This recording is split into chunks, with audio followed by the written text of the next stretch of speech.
Hello, ladies and gentlemen. Thank you so much for returning for episode 2 on the RPG Pastor YouTube channel. Today, I'm going to talk about why I care so much about tabletop role-playing games. First of all, if you know me, you know that I love writing. I love acting. And more than just acting, I love voice acting a lot. And so playing a game like Dungeons & Dragons gives me an opportunity not just to enjoy those hobbies, but to hone those skills, which is exceedingly valuable for someone like me who, well, I make a living talking.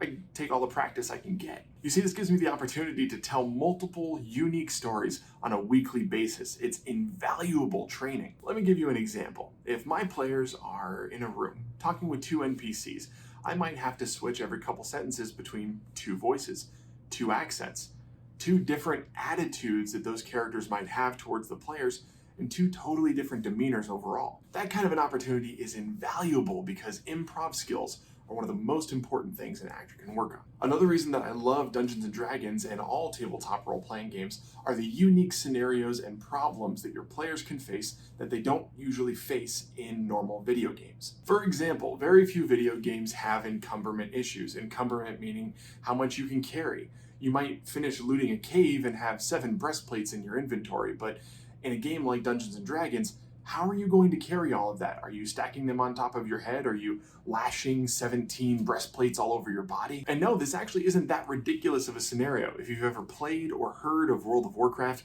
you know that by the end of the game, depending on how many bags and item slots those bags give you, you could carry 120 items or more. And you could put a breastplate in every single one of those slots. At an average weight of 2.2 kilograms or 5 pounds if you're still using freedom units, each breastplate added up 120 times is going to total 272 kilograms. Just no. I love World of Warcraft as much as the next nerdy gamer, but I want something that might be a little bit more realistic, even if I'm asking for realism in a game that throws dragons at you. Now look, a lot of people may not actually use the encumberment rules. They want a bit of a lighter game that's more fun and less bogged down in details, and I get it. But the encumberment system is just one example of the steps of thoroughness that games like Dungeons & Dragons have taken. You see, in a game like Dungeons & Dragons, you encounter scenarios you likely never would in real life.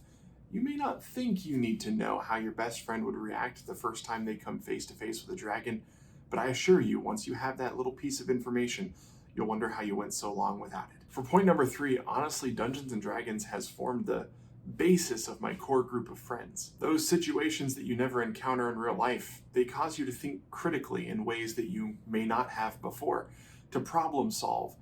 There's laughter and jokes, there's crying. There's moments where all of the players are stunned, sitting around a table just in awe for a few moments.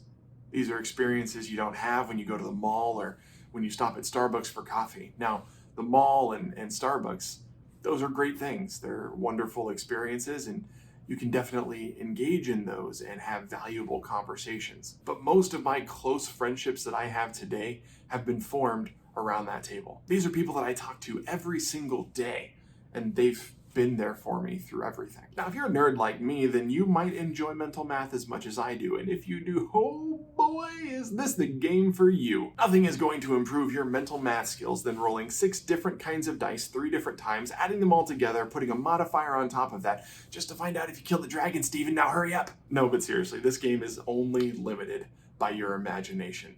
You can do whatever you want. In video games, there's only so many encounters to be had. There's limitations on the map. They've grown in size, but ultimately you're at the whim of whoever developed the game and what they programmed into it. In Dungeons & Dragons, there is no program. The only person whose whim you might be at is the dungeon master, and my role really is to make sure that you have fun. And that leads me into my final point, number 6.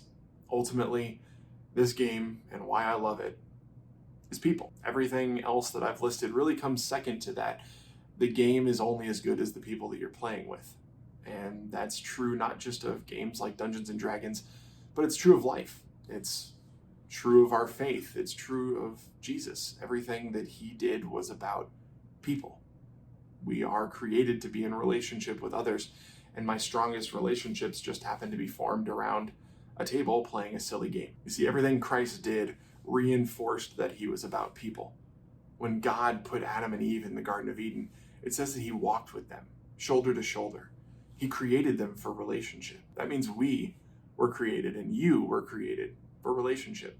And a game like Dungeons and Dragons fosters very deep relationships. And ultimately, that's why I love tabletop role-playing games. I'm curious to see, why do you love Dungeons and Dragons or other tabletop role-playing games? Leave a comment down below. On Sunday, June 21st, I am going to be sharing one last serious video, if you will. It's a little bit meta, and it's about myself and the channel. If you recall in the previous episode, I said that at one point, this game saved my life, and I want to tell you that story. Trust me when I say you won't want to miss it. One last announcement, I started a Facebook group to help build community, and I would love for you to join us there. There's a link in the description below. That's all I have for you today, so if you liked the video, do this. If you disliked it, do that, and subscribe so you don't miss any future content. My name's John, I've been your RPG pastor, and I'll see you next time.